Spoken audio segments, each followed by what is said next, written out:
people, and welcome back to another thrilling installment of the adventures of Stealth, the Elven Rigger in Dragonfall. Hopefully you guys are doing good. We are on a mission to procure the Mark IV prototype with Blitz, Iger, and Dietrich. Along the way, we do have a new drone, the Sundowner drone, I believe it's called, which is pretty cool. Hopefully we'll get some decent use out of that.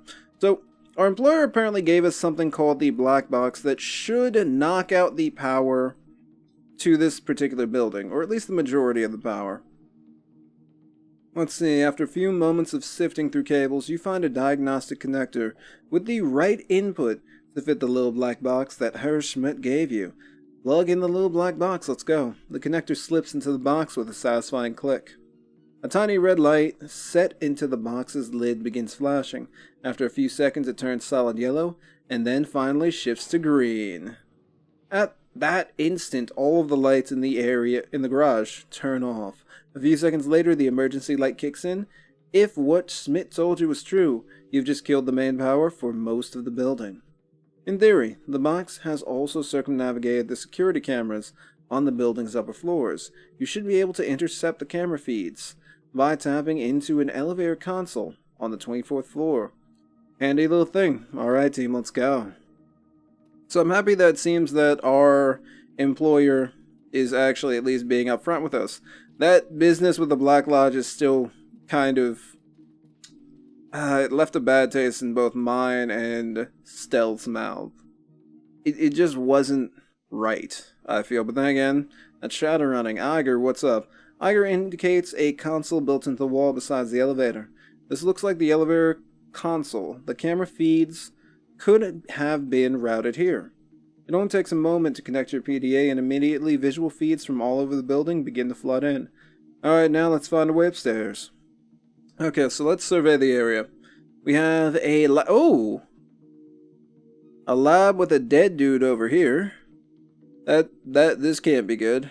Security cameras over here. What's over here? I'm guessing some type of research area, or maybe that's where they catalog everything from the research area here. Might be a nice place to pick up at least a med kit. Office, not too much else. Oh, we're gonna avoid this room. We could probably take them, and because of the situation with the computers, or with the situation with the power, they shouldn't be able to call for help. But still, I just don't want to deal with that. And not much else. So it seems like we're going to have to access a couple things. Let's go up here and see what's up over here. I do believe that this is some type of... oh, yeah. Data store / records. Because all the records are digital now, of course. This is... I do believe this is occurring. Is this 2077 or earlier? I'm not exactly sure when this timeline goes on. Welcome to the AGC Data Library Archive and Employee Record System. To enter terms... oh, enter search terms to begin. Let's try Mark IV. Oh, that's not good. So we would have to actually enter an authorization code. Not liking that. So Blitz also apparently can't hack into it, so that's not great at all. The one benefit of bringing a Decker aboard, and that didn't work out. Well, at least we could pick up something in the building maintenance. Okay. I guess it's just a medkit just in case someone hurts themselves. I guess, we'll take it. I mean, a medkit's a medkit. We didn't have to spend any money for it, so we should be alright. What's over here? Warner. We could always look up that name as well. Let's check the bar. Let's see, on the bar are a number of bottles of alcohol. Most of them look expensive. Grab ball for the road. Etiquette socialite. So if we were socialite, we could actually discern what bottles were super expensive from what bottles were just common swill. We'll just grab a ball for the road. The writing that you should hopefully be seeing when this episode goes up will show that Stealth has picked up, drinking a little bit after the Black Lodge. It's affected his character quite a bit. At first glance, the terminal appears unremarkable. Its password locked, and a cheerful screensaver marches across the display. Inspect the terminal. Upon closer inspection, I'm hoping the Blitz could do something with it. You know something. Interspersed among the colorful bouncing sprites of the screensaver, there's a symbol that you recognize. The dead drop marker of the Schocken Wellenritter. As you study the display, a green light winks on above the terminal's display, the recording light of a pinhole camera. The screensaver disappears, and the screen floods with glowing green text. Contributor number 1432. Recognized. Welcome, Stealth. Okay, secret projects. This is an open request for information about the projects and material prototypes being developed at this facility. It is known that a synthetic drug is being developed here in support of a project called Atlas. In addition, a functional prototype called MKVI has been developed. The first contributor to provide us with the project data for Atlas, the chemical formula for the new drug, and visual records of the Mark IV in operation will be handsomely rewarded. All three pieces of information are required for a payout. AG Chemi Europa is known to be a heartless corporation with little regard for metahuman safety or morality. Many corporations actually don't. Most of the megacorps don't care. Except for Evo. They guard their secrets jealously and seek to hoard all information gained for themselves. Their behavior cannot be allowed to go unpunished. What they know, all shall know. No longer will they hide their secrets in the shadows. The timely delivery of this information will be well rewarded. Freedom, equality, and information. So I don't know about that. The last shadow reorganization that we kind of helped out did not do as well. What's this guy's name? Stromberg. So we've got Werner and Stromberg. Let's look them up and see what records actually have file on them, or they have on them. I'm sorry. It's hard for me to talk right now for some reason. Welcome to the AGC Data Library Archive and Employee Record System. Let's see. Let's type in Werner first. Okay.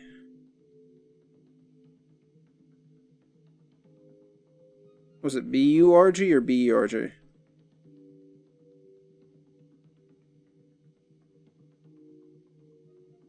Okay, there we go. We got something. Let's see. Leonard Stromberg. He's an executive at the Berlin facility. He was born in Hamburg. Okay. Hiring date 2034. Age 52. Male. Human. Executive Stromberg was hired as a laboratory technician at the ACG Berlin campus. With a specialty in metahuman pharmaceuticals, he holds several advanced degrees including PhDs in metahuman biology and chemistry. Hired shortly after completing his second doctorate, he was immediately assigned to Project Redacted. Oh, that's lovely. Upon the successful completion of Project Redacted, he was promoted to a laboratory supervisor and transferred to the Berlin office. Here he has successfully led the development of several Class A projects, receiving a series of promotions. He currently holds an executive position in the Berlin office, overseeing Project Redacted, of course again. He has been labeled a moderately high risk by AGC security due to the sensitive nature of his knowledge. So someone picked him up, the level...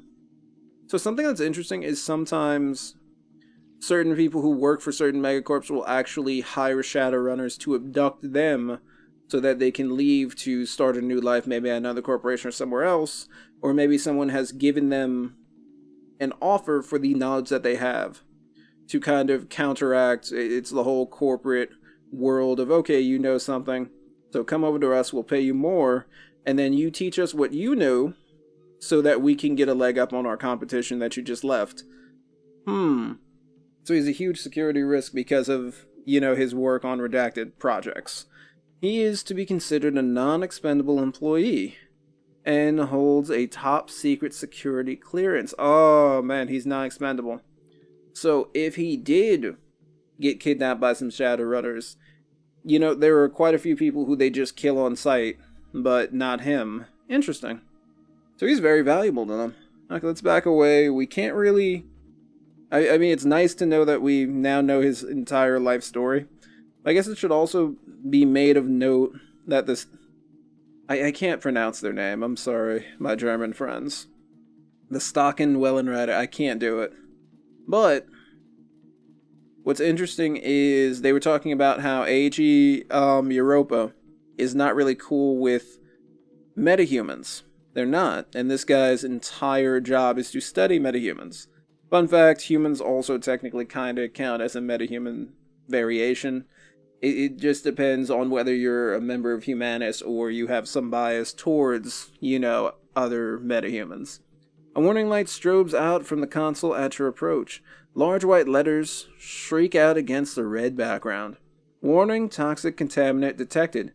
COC12 phosphogene gas. Hazardous material override engaged. Laboratory entrances locked down.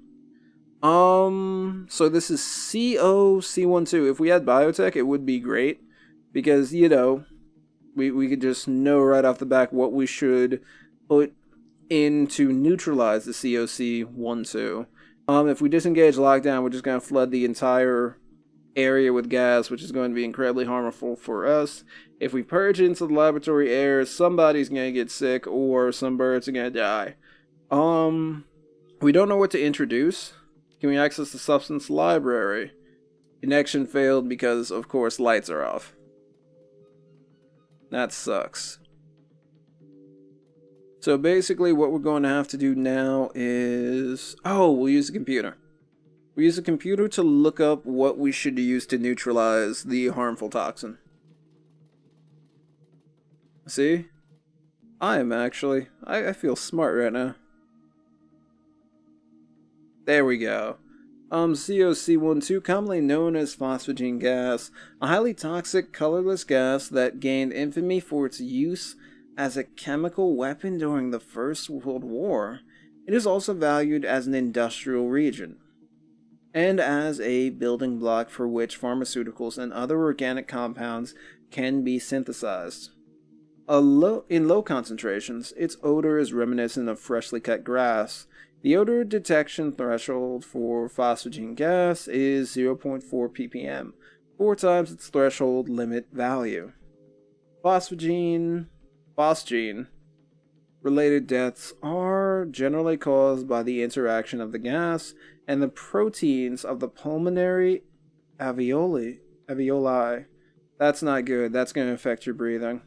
The end result of this interaction is the destruction of the blood-air barrier, preventing the transmission of oxygen to the blood.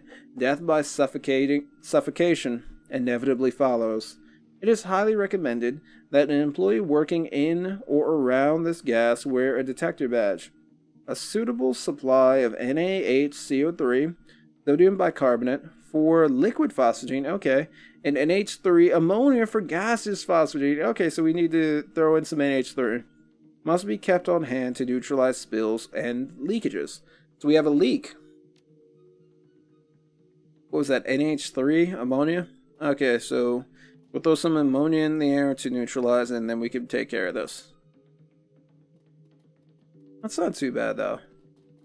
So I love how they've actually laid out all the tools for us. We could go, you know, gun happy, guns blazing, but it's alright because we could take care of this. Let us introduce the gas. NH3. Nice. Introducing ammonia gas to laboratory atmosphere. We're pretty much good. I guess we'll just disengage the lockdown. No contaminants detected. Disengaging lockdown. Nice. If we wanted to go pink mohawk, we could have just shot the whole place, or just let all those poisonous gases into the air. But no, we're better than that. Stealth's better than that. Okay, let's open the door. What do we have here? Of course, this is a dead scientist. Scientist laid dead besides a small pile of smashed glass, and a number of beakers have been knocked off the table. Not good. But we do have some stuff over here. What's this? Jazz. So this dude was on jazz. It's a pick-me-up. So, was he working tired or did he have a habit? He didn't want his boss, Stromberg, to find out. I should have switched out the solve with the solve. Notes. On the counter is a note, carefully transcribed in neat handwriting. The paper bears the letterhead of senior executive Leonard Stromberg. I apologize. I'm still waiting for the report. When I said ASAP, I meant I needed it yesterday. Stay until you've completed the tests. Then leave the report on my desk. The door code is 54139. Do this tonight. I'll expect to see it waiting for me when I arrive tomorrow. So yeah, this guy was kept working on a project probably far longer than he needed to.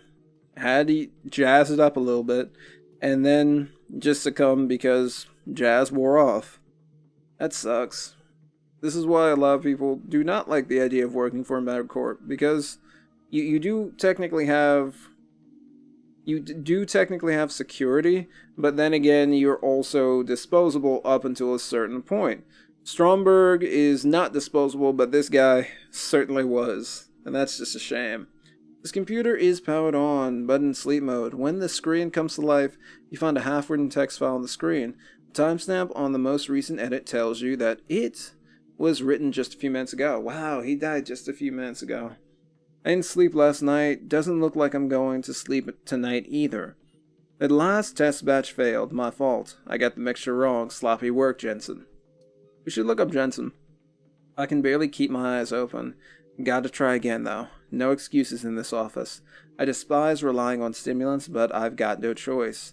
Gotta keep going. Progress marches on. That sounds like something that they tell you when you first join up. Like it's their slogan, progress marches on. Starting a new batch. If Househofer's pet isn't ready to be tested tomorrow, well, best not to think about that. Pet? Okay, pet actually kind of scares me. Gotta concentrate. Remember, lab safety. Keep alert, keep awake. One wrong move could spell disaster. Okay, so he has other files. Let's check 2 weeks ago. The new formula arrived today. Formula 17. So this is what we were asked to find, this new chemical compound. I swear whoever names these things must have no imagination at all. Formula 17? Honestly? Still, I can't wait to start working with it. From what I've read, early clinical trials were promising in the extreme. Amazingly potent, this stuff, and increased potency means less frequent injections at a lower dosage. There's nothing not to like. So, what does this do? Because apparently it does something to someone. Despite my enthusiasm, there's still too much to be done. Speeding up absorption rates is first on the list, and I have some concerns regarding the subject's immune reactions.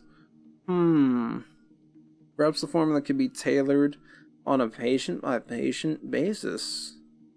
Tailored doses on individual patients have worked wonders. The key was taking a gene therapy-based approach.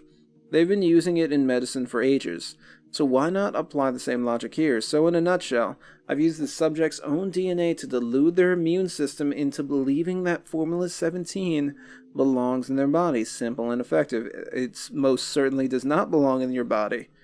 This approach has helped to increase the formula's absorption rate, as well as significant reducing incidences of rejection. Unfortunately, it also rules out an easily mass-produced product. But I am convinced that the results will justify the additional costs. I'm pretty sure his boss was not. A week. It was an entire week before telling me that tailoring the mixture is an unacceptable solution. And then he tells me that the trials are to begin tomorrow. I have no time. Applying so much pressure that I can barely think, bastard. What's his name? Hasselhoffers. Probably threatening him. All of them can rot. Maybe now that he's playing Heat the Sheets with his secretary, he'll learn to lighten up. We can only hope. I'm sorry, these names are killing me. Anyway, I have some new ideas to move forward with the formula. Admittedly, they are far-fetched, possibly even dangerous, but if I don't start producing some results, I get the feeling that it won't be my problem for much longer. So he's gonna get fired unless he meets these unrealistic goals. Wish me luck, Journal. It's science time. And the last entry was released today. I think there was mention of it reducing, of it placating someone, making them far easier to control. I don't know. But this doesn't sound good. Whatever Formula 17 is, it can't be good if they're actually using gene therapy. I mean, maybe it's a cure for something, or maybe, you know, I'm not really liking the whole fact that they have a prototype to test that's most likely a human being. Or maybe an orc or an elf, given how they treat certain people. We need an authorization code to actually access all the information about Formula 17. Okay, here's what we're going to do. Let's check. We got a code. We have a code to a certain man's office. I do believe it'll be this office, won't it? Let's see. This is... Yep. We should be able to get in here? At least I believe we should. Let's enter in the passcode. If we were magic-based, we could just, you know, astrally project ourselves and take care of it, but sadly we're not. But it's alright, because we can still take care of this. 54139. And we can still figure out everything that we need to know. Because whatever's going on in here, I'm pretty sure Stealth would be highly disgusted. A stack of business cards on this desk reveals that it belongs to...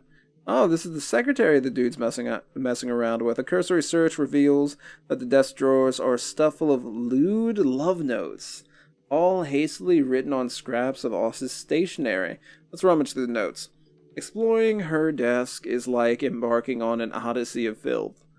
That's the name of a band right there. 30 seconds in and you've already learned the 3 new euphemisms for sex in a storage closet, as well as exciting new definitions for a variety of common office terms. Thankfully, your search also turns up something of more immediate value, a scrap of paper with a name and a 5-digit code scribbled on it. They did not get busy in the boss's office. 84792. That's messed up. What do we got in here? Let's search his desk. On the desk is a file labeled Project Atlas. Open it. The folder is empty except for a single note. Moved to digital archive and locked under executive authorization. Good thing we have executive authorization now. So we'll have to check out Formula 17 as well as the Mark IV. Whatever this is, we know that there's someone who's involved in metahuman genetics and a formula that is designed to do something it shouldn't be doing. Unless, you know, it's, you know, really helping out people, curing cancer. I highly doubt that that's the case. 84792. Highly doubt that that's the case. Alright. A complex chemical formula displays on the screen, along with a series of notes. Formula 17 appears to be a drug designed to suppress higher brain functions, specifically those functions related to emotional responses and decision-making skills. From what you can tell, the overall purpose of the drug is to render a subject submissive and pliant. That's not good, because you could just hit somebody with that and tell them to do whatever you want. Maybe they're thinking about using this in conjunction on, I don't know, getting metahumans to do whatever they want, or maybe world leaders. Nah, there's no money in that. The notes go on to suggest that Formula 17 was developed as a component of a larger project called Atlas. Apparently, Project Atlas has something to do with cybernetic augmentation. Formula 17 was developed to help reduce the incidence of rejection in Project Atlas test subjects. Okay, so you guys know how glory is kind of a little odd. So, when you put too much cyberware in someone's body, you have a chance of having them reject it. Technically, they should still be, you know, walking around. If you can push through the little bit of rejection, they'll kind of become what is known as a cyber zombie. Well, maybe I'm getting a little ahead of myself. First off, if you put too much cyberware on your body, it kind of will affect your soul. Too much means that your soul is kind of disjointed from your body, and eventually that sense of disjointedness will cause terrible, terrible mental problems, depression, the result of the cyberware in your body that and not enough of your soul in your body will essentially affect, your actual health. Some people in that situation, some quote unquote cyber zombies, as they've been called, wind up getting a bunch of tumors and just dying of, I guess you could say, natural causes. But a big cause is just them forgetting that they're human, wanting to die, and then dying. It's really scary, and there's also something called cyber psychosis, which is another thing that could happen. So I'm pretty sure you don't want your cyber zombie, who's probably just cybered up to the gills and armed with God knows what, going crazy and murdering a bunch of people. Recent trials of the formula have been extremely encouraging. While initially a serious concern, fatalities, have recently dropped off to a statistically insignificant level. The document is accompanied by a fairly extensive record of testing performed on metahuman subjects, along with death records over the course of the project. Man, they would like to get this, and the question is, everybody, should we actually give it to them? I don't want to, because this is... So I like the idea of information being free, and that's all well and good until there's information free that the megacorps could pick up on and do the exact same thing.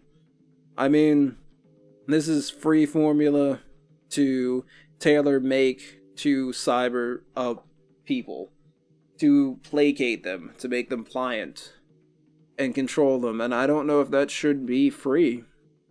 If AG has it, then we know AG has it, and maybe still they could hire somebody like us to go steal it, but I just don't know about releasing that to the public. And then, gangs are making their own friggin' cyber zombies. Well, they might not have the technology, but we're not going to comply with this. Let's search the archive again for the Mark IV. And let's see what's happened. What is it? 84792? 84792.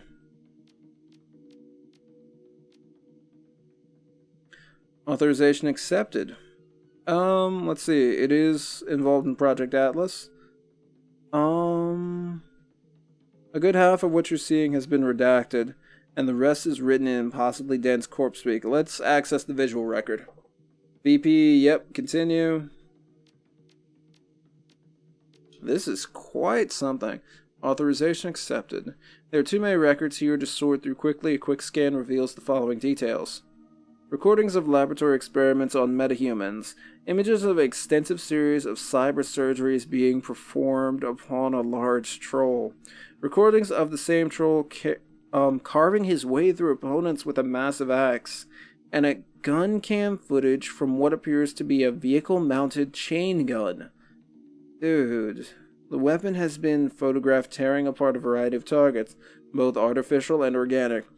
So they're essentially making cyber zombie soldiers that'll follow anything that you do, and they're most likely just going to sell them as security to people.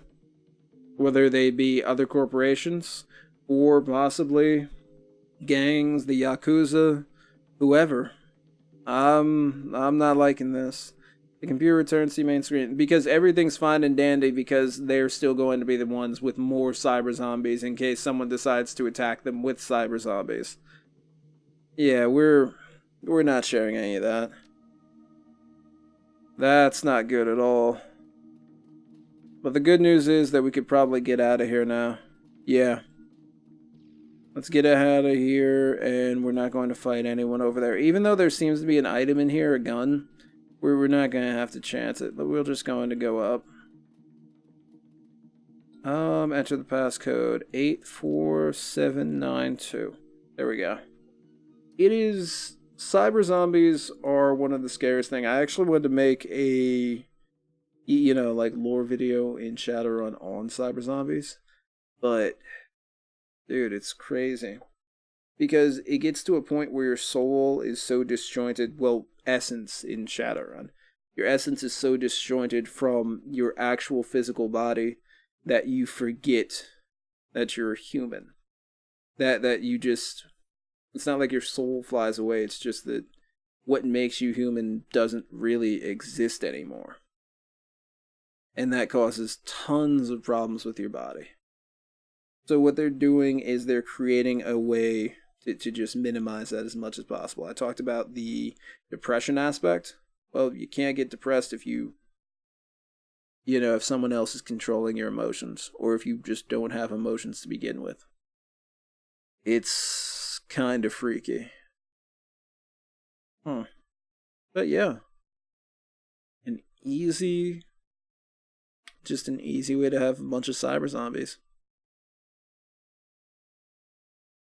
And if you start mass producing cyber zombies, which seems to be their goal, you could just pick off a bunch of sinless people from the streets who don't technically exist to the government, and there you go, no one's going to protect them. The emergency lights wink out, leaving you in darkness. A moment later, the building lights flip on, cranked all the way up to full illumination. The light is uncomfortably bright. A quick check of your comlink shows that your security feed has been terminated. Instead of a command view of the 24th floor, you find yourself staring at a blank screen. Well, that can't be good. I agree with you, Dietrich. Let's hurry up and get the Mark IV and get out of here. I do believe it's going to be that cybered-up troll. I feel bad for him. Let's open the door. And let's continue. Hopefully he's not in too bad of a state. The door slides open with a pneumatic hiss. An enormous figure fills your vision. It stands motionless by a console in the corner of the room.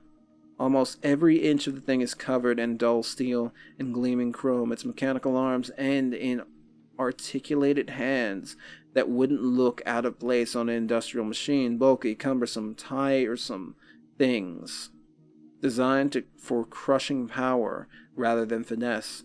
Clutched in one of those crushing hands, a chain gun glints with sinister purpose. Jesus, look at that. Be cool, Dietrich. It isn't moving. I think that it's, I don't know, on standby or something? The lights are on, but nobody's home. That's highly disturbing. The figure stands completely still, but its eyeless head fidgets in agitation. Something about it reminds you of a snake tasting the air. Off to one side, the screen of a control console glows carefully in the gloom. The thing is that we have to remember is it's still alive. It's still a person. It's just, I don't know what to say, confused. It's lacking some senses.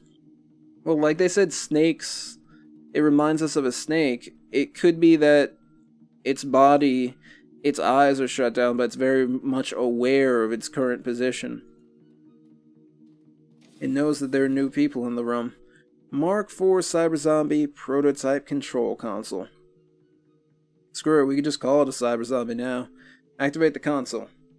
The Mark IV prototype is the exclusive property of AG Chemi Europa. Unauthorized access is prohibited.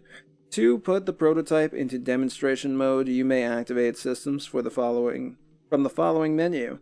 Alternatively, the system can be directly pivoted via remote control rig. Press any key to continue. Blitz's eyes go wide. Chief, did you just read that? I'm going to drive the hell out of this thing. Hold your horses, Blitz. We don't know enough about it yet. Yeah, fine. Read up. But after you're done, I'm going to do my thing. I mean, how many riggers can say they piloted a troll? We'll talk about this later. For now, get out of my hair. I find it interesting that Blitz is, needing to do something a bunch of other techies haven't done. Has just, completely overshadowed the fact that this thing is alive. He steps back, allowing you to return your attention to the control console. Let's access the README file. A troll is coming with a README file. The Mark IV prototype incorporates top-of-the-line cyberware from all AG Chemi Europa. Subsidiaries including the Zeiss Deadsight Laser Designator, BUT Heavy Industries Powerlift Industrial Cyberarms, and the brand new Zeiss Sense Shell Cyber Skull. So that's what that thing has. It's a sensory, I don't want to say dampener, but basically it's going to enhance his senses when it's on. Probably gives him some night vision, some other stuff. Where necessary, competitor products have been incorporated into the platform. Aries dermal plating, universal omni-tech move-by-wire. These systems should be considered placeholders for this proof-of-concept prototype. The biological component of the Mark IV was selected for its size and durability by General Genetics Worldwide. All autonomous functions necessary to maintain biological component are original to the component itself and should self-regulate within operational limits. As a proof-of-concept demonstration model, the Mark IV was designed for remote operation. A Zeiss eye-in-the-sky drone control system has been incorporated into the Mark IV Cyber Skull. Comlink control is also possible for casual control, but for product demonstration purposes, use of the drone control system is advised. Armaments. The Mark IV prototype comes equipped with an Ares Vanquisher vehicular rotary cannon to demonstrate the Mark IV's actuated strength and recoil suppression capabilities. The model is also equipped with a global polymers monofilament axe for demonstration purposes, mind you. This weapon has been designed with a heft well beyond the lifting capability of an unaugmented metahuman. The Mark IV, of course, can swing it with ease. Long-term goals in demonstrating the Mark IV's compact capabilities.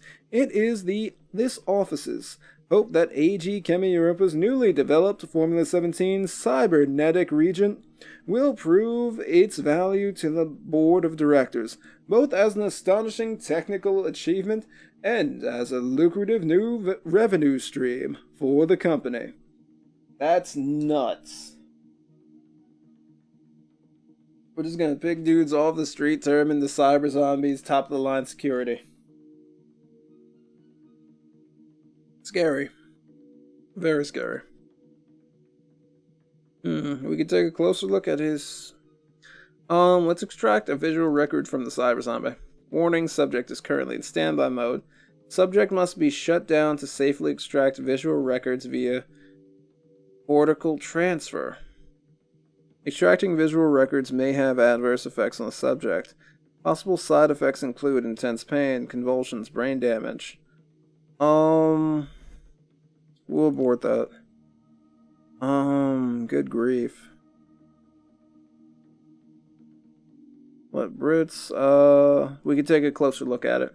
The Cyber Zombie's control system is very similar to the standard, albeit high-end drone rigging interface. It looks as though it should be fairly simple task to rig into it. It will still drive itself, however, your drone control rig should allow it to react to your commands much faster. Let's rig into the cyber zombie because Blitz is liable to kill us all.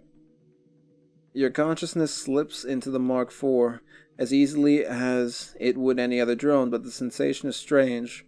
You flex your fingers and the cyber zombie responds. But it responds too quickly, too eagerly. It almost seems to intuit your commands before you finish giving them. You feel a strange tickling sensation in your spine, coupled with a gnawing sense of unease. The Mark IV stands at the ready, its crushing hands flexing in anticipation. Slave to your command. Input command.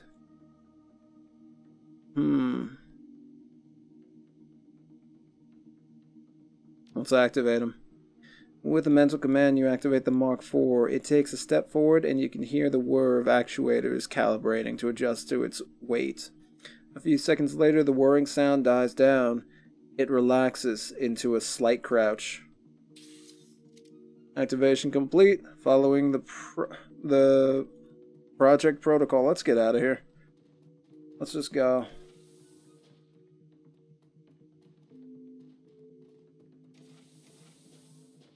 Oh, this is lovely. Of course Knight Errant would show up. Knight-errant Captain. The knight-errant captain takes a half-step toward you. Magnified by his masked speakers, his voice comes out like the roar of some great beast. Drop your weapons and step away from the prototype. Do it now. I've got a better idea. You drop your weapons and I won't have one order Tin Man here to tear you in half. The knight-errant captain pauses a moment before responding. When he speaks, his voice is dripping with scorn. Try it. See what happens. Don't mind if I do. Let's just take him out. Let's see what this thing can actually do. Ooh, it has a laser designator. That's pretty nice. We'll just take a couple shots at this guy. Oh, we marked him and then we can take shots. Fun fact, that designator costs no AP to use whatsoever. So, let's get him, like, trenched up. There we go. What'd be interesting is Blitz. It'll take 2 for Blitz to actually use anything. We'll move Blitz over here.